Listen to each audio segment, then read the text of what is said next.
Sorotan terkini Berita 757. Peserta Rain Rave Water Music Festival 2026 yang dikesan membuang sampah merata-rata berisiko dikenakan kompaun RM2,000 dan menjalani khidmat masyarakat selama 12 jam. Menteri Perumahan dan Kerajaan Tempatan Ngah Koming berkata pihaknya mempunyai rekod individu terbabit dan tidak akan bertolak ansur terhadap perbuatan mengotorkan persekitaran sepanjang 3 hari program berlangsung. Koming turut menyampaikan penghargaan kepada kaki tangan Perbadanan Pengurusan Sisa Pepejal dan Pembersihan Awam SW Corp yang bertungkus lumus membersihkan jalan persekitaran Bukit Bintang selepas acara berlangsung. Sambil menggelar mereka sebagai wira yang tidak didendang, Koming berkata usaha mereka memastikan bandar kekal bersih seharusnya dihargai. Sementara itu, Khairi Jamaluddin menegaskan jago berbasikal trek negara, Dato' Azizul Hasni Awang, tidak sepatutnya diberi tekanan untuk terus berlumba sehingga Sukan Olimpik Los Angeles 2028 LA28.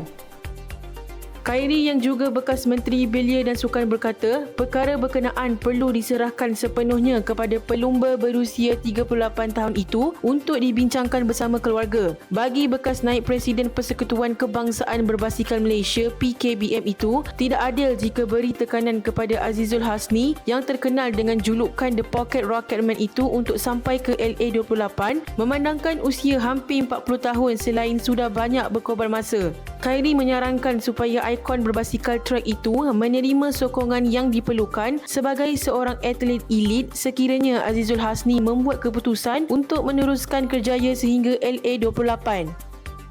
Dalam pada itu, perkembangan luar negara menyaksikan kerajaan Jepun mengumumkan rancangan untuk membeli semula sehingga 150,000 tan beras daripada pasaran swasta bagi mengimbangi lebihan bekalan yang semakin meningkat di negara itu.